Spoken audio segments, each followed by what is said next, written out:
এবার রায় অনির্বাণ চললো হানিমুনে। হ্যাঁ বন্ধুরা, ভিডিওতে লাইক দিয়ে দেখতে থাকুন। সকল ঝড় ঝাপটা পেরিয়ে যখন অবশেষে এক হলো রায় অনির্বাণ, ঠিক সেই মুহূর্তে একান্তই কিছুটা সময় কাটানোর জন্য অনির্বাণ রায়কে বলতে থাকে যে রায় প্যাকিং করে নাও, আমরা খুব শীঘ্রই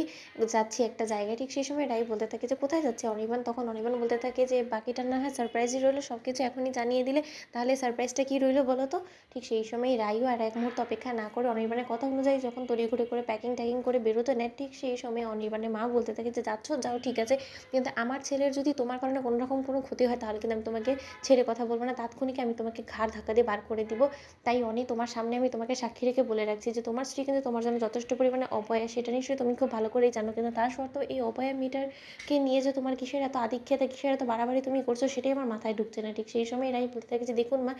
আমি জানি যে আপনার ছেলের জন্য আপনার যথেষ্ট পরিমাণে টেনশন হচ্ছে, আর আমার সাথে আপনার ছেলে একা যাচ্ছে তা নিয়ে আপনার টেনশনের কোনো রকম যে কোনো কমতি নেই সেটা আপনাকে দেখে স্পষ্ট বোঝা যাচ্ছে, কিন্তু তাই বলে আপনি নিশ্চিন্তে থাকতে পারেন আপনার ছেলে তো আর যাই হোক না কেন ছেলে মানুষ না যে আপনার ছেলে হারিয়ে যাবে কোথাও। আর আপনার ছেলেকে আমি হারিয়ে গেলেও বা আমি আপনার ছেলেকে কোথাও হারিয়ে যেতে দিব না, কারণ এত সহজে আপনার ছেলে আমার কাছ থেকে কোনো মতেই মুক্তি পাবে না। আমি যতদিন বেঁচে আছি ততদিন পর্যন্ত আপনার ছেলেকে আমার সঙ্গে নিয়েই বাঁচবো, এতটুকু আপনি নিশ্চিন্ত থাকতে পারেন। তাই আমি বেঁচে থাকতে আপনার ছেলের উপরে কোনো ক্ষতি হবে সেটা আমি চেয়ে চেয়ে দেখবো, আমি লাগছে আমি নিজেই মরে যাবো, আমি নিজের প্রাণটাই আমি দিয়ে দিব। তখন অনির্বাণের মা বলতে থাকে যে বলছো তো অনেক বড় বড় কথা, কিন্তু এই বড় বড় কথার দাম কতটুকুই বা থাকবে আর কতটুকুই বা তুমি কথাগুলো রাখতে পারবে সেটা নিয়েই এখন আমার টেনশন। অন্যদিকে অনির্বাণ বলতে থাকে যে মা, যাওয়ার পথে কি তোমার এরকম অশান্তিগুলো না করলেই চলছিল না, তুমি শুধু শুধু কেন গায়ে পড়ে রায়ের সাথে অশান্তিগুলো করো বলো তো, কী পাও তুমি এসব করে, শুধু শুধু আমাদের ভালো মুডটাকে তুমি অফ করে দিলে যাওয়ার সময়। তখন রাই বলতে থাকে যে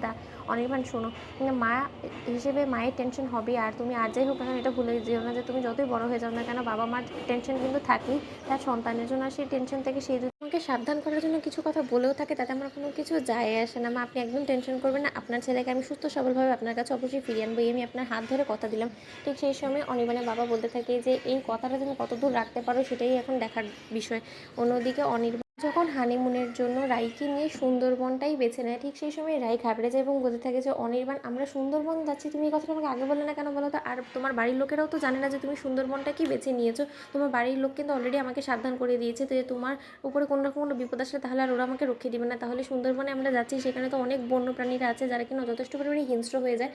মানুষ দেখা মাত্রই, আর তারা যদি তোমার উপরে কোনো রকম কোনো আঘাত করে তখন আমি তোমাকে একা একটা মেয়ে হয়ে কী করে বাঁচাবো বলো তো। তখন অনির্বাণ বলতে থাকে যে বাঁচানোর তো প্রশ্নই উঠবে না, কারণ আমরা যেখানে যাবো একসঙ্গে যাবো, আর আমার উপরে কোনো ক্ষতি হলে যে তুমি নিজে ঢাল হয়ে দাঁড়াবে সর্বপ্রথম আমার সামনে আমাকে বাঁচানোর জন্য সেটা আমি খুব ভালো করেই জানি। তাই এই বিষয়ে আমার একদম টেনশন নেই, আর তার থেকে বড় কথা আমরা সুখের মধ্যে এরকম করে বিপদের কথা কেন ভাবছি বলো তো, শুধু শুধু আমাদের মধ্যে এত চিন্তা করার তো কোনো কিছু নেই। তো বন্ধুরা, ভিডিওটি ভালো লেগে থাকলে আমি শেয়ার করে সাবস্ক্রাইব করতে ভুলো না।